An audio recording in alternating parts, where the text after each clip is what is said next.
So today I am at Proton's COE HQ in USJ, and right next to me here are three pieces of national automotive history. I am of course talking about these stunning examples of the original Proton Saga. These were the cars that kicked off Malaysia's automotive industry. They represent an integral piece of our country's history, and in today's video I'm going to bring you on a tour to check these cars out up close and show you some of the things that you may not know about our first national car. These two examples of the Saga were the OGs as they were launched.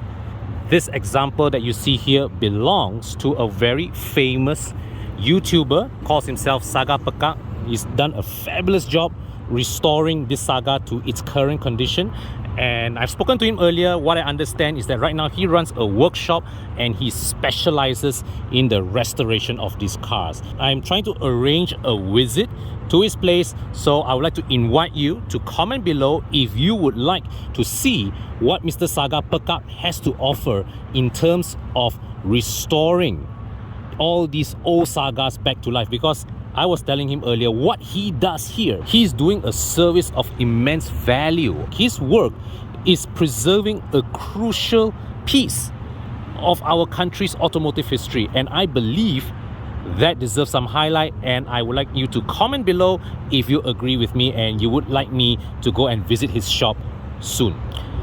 Now, this is a Saga as it was in 1985 with the Orion 1.3 and 1.5 4G13 and 4G15 engines. Then in 1987, Proton facelifted the Saga and the appearance changed from this to this. Now, what are the differences between these two designs? The headlights are the same, the bodywork is the same, but you can see there's a slight difference in the grille. The Orion grille has this 4-piece slat design, whereas here in the Magma grille it is this multi-slat design. And the other thing is that with the Magma versions, these rubber moldings here are made thicker, these solid rubber moldings, whereas they were not present in the Orion models. Some Orion engine models, they do have the black strip here at the side, but it's a thin rubber black strip that is stick onto the bumper. But otherwise, there isn't much that separates these two versions from a cosmetic standpoint. Oh, one more thing, classic Saga design, the colored wheel caps. Now in the Magma version, the wheel caps are fully painted. Here in the original Orion model, the wheel caps have a black ring around it to give it an even more distinct appearance. And back in the day of the original Saga, when you see two side mirrors, it is the 1.5 liter model. The 1.3 liter model has only one side mirror. Oh, and here's one more interesting story with regards to this car. This car is actually a later batch Magma engine model, but because the owner of this car prefers the original Orion look, so he actually went through the effort to source the old Orion grille, put it in, and really restored this car to mimic the appearance of the original Orion engine Saga. Now at this point in time, I just want to diverge a little bit. Over the last 1 year running EvoClub Car Wash, I have worked on helping customers restore a few cars, and I'm talking about things like BMW E30s, Alfa Romeos. And I can tell you one thing, restoring an old Saga has very, very unique, very interesting set of challenges that you don't encounter when you restore an old German or an old Italian car. Because you see, let me tell you this, if you were to restore, let's say, an old E30 or even an old E21 or BMW 2002, when you're looking for an interior part or a light or whatever, you can just go to Google, you can go to eBay, you can go to OEM or whatever, you type in the part number, chances are somebody in some Ulu European country may have what you're looking for, and with the right amount of money, that part can be shipped to your doorstep. These guys never lived outside the shores of Malaysia. They were produced only in the number of thousands. Nobody makes new parts for them anymore. And anybody who's holding parts for these guys, they are probably residing in a kampong somewhere in Malaysia, may not even have internet, and you really have to cover the miles to search for these parts. So whenever I see an original Saga like this, in this kind of condition, I have nothing but respect, because I know the owners of these cars put in the, not just money is not even the start of it, the time and the effort to hunt down the parts to bring these cars to their current condition. That you got money also not necessarily you can accomplish. Yeah. So coming back to these two examples of the original Saga, this aerobag here is what they called the Proton Knight, and for a period of time, well, at that time when it was the series Knight Rider was very popular, Proton tried to capitalize on that, and they gave this sportier look to the Saga Aerobag 1.5. The Proton Knight was only ever offered with the Saga Aerobag 1.5 manual, and you can see its difference with this lower front spoiler, and it has the stickers here at the side, this Knight stickers at the side here and here, and it also has this Knight badge here at the top. I believe this is a reproduction, because I don't think it is possible to source this new badge anymore, but this is the correct look. Similarly, at the Saga here, there's these 4 strips here at the side, and you have this rubber spoiler here at the top. So this car here, there are some flaws in this car that the camera is not capturing. So like, for example, if I bring it up close, you can see that the tail lights are all cracked here and there and whatnot. But let me tell you this, because of the difficulties that I highlighted earlier in the video, right, it is next to impossible for you to restore this Saga 8WAF model to 100% perfection. You can get it to 70-80%. You are actually damn hero, everyone. This example of the Saga here, like I say, is one of the best Sagas you will see anywhere in the market. Also, you see, he also has to live with these cracked tail lights. Yeah, so that is the challenge when restoring these old Sagas. And another bit of detail here, so this is the original Saga badge, and this is the very first Proton badge. And speaking of badges, now here's something cool about the original Saga's design. When you switch on the lights, there's a bulb behind here that illuminates, that makes the moon and star glow at night. So it's a very cool styling effect that regrettably Proton stopped putting this from the Iswara onwards. But this is something that the original versions of the Saga right up to the Mega WAF had this, but discontinued after they introduced the Iswara.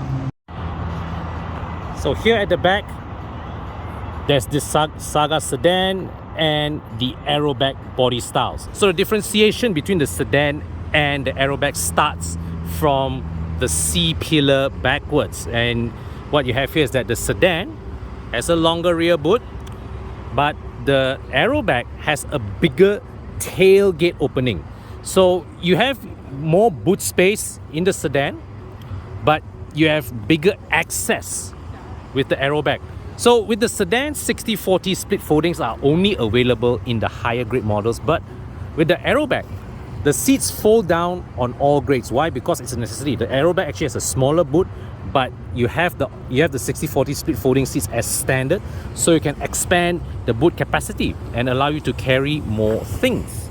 Now, just to show you, there are 2 different fabric variations of the Saga during its original 8WAF days. There's this one here and this one here. Now, just to highlight to you also the challenges involved, because of the difficulty in sourcing parts for these old Sagas, right? Getting them 100% fixed is almost nigh on impossible.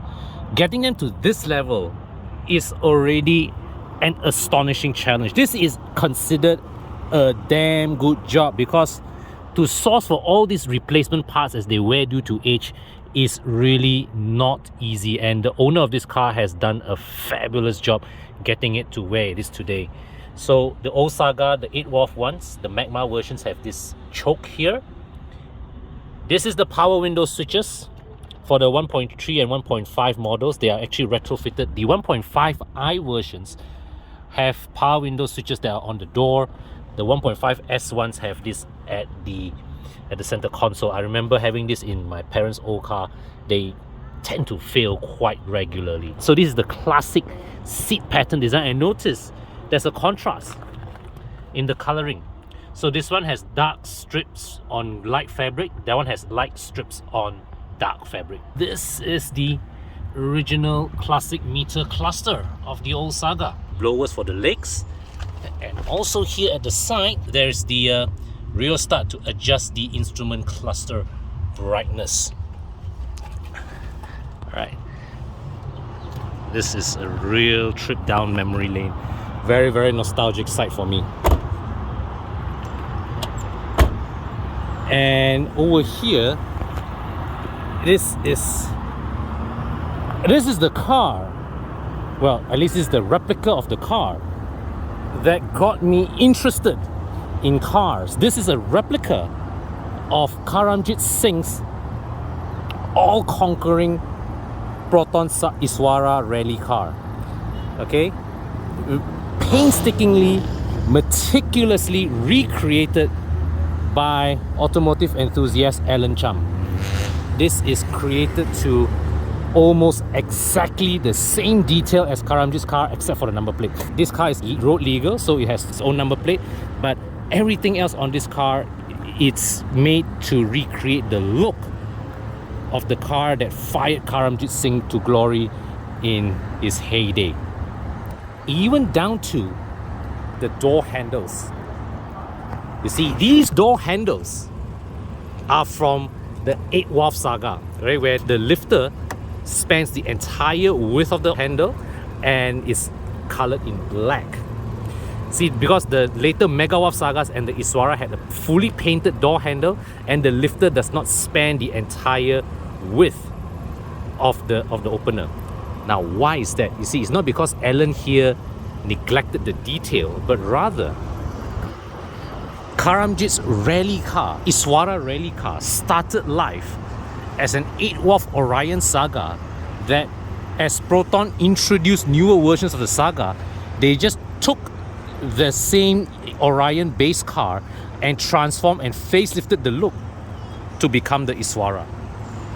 See, the detail that he went to even was that the Proton badge here is the old badge that they used in the 8-valve models, as opposed to the later updated font that was introduced during the Iswara and carried over to the Vira. Right? Very meticulous attention to detail. These wheels, these were the same design wheels as used during Karamjit's days.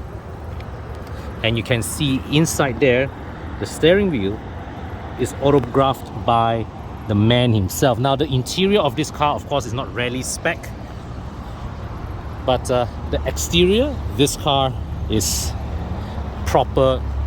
You know, it brings back memories. It brings back memories. Those of us who grew up following Karamjit and his exploits during our youth and our childhood days, this is a magical sight. And here's another thing, another trip down memory lane. Check this out. The roof-mounted antennas. How many of you remember this? And they are retractable. They are retractable. My God, this is truly a spectacular sight. The original Proton Saga.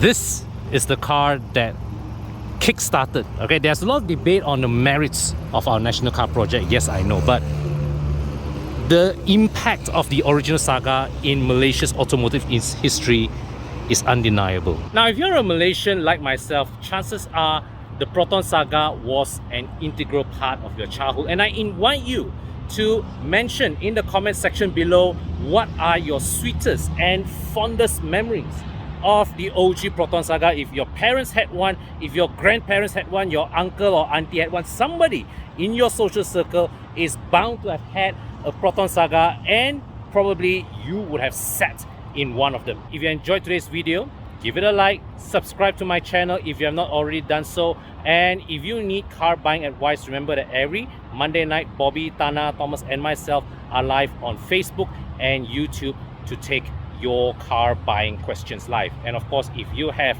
any car care or car maintenance or car cleaning, car detailing needs, you can always contact the EvoClub Car Wash team. Find out our latest packages, promos, or if you just require any advice. So until my next video, take care, stay safe. I'll see you again soon.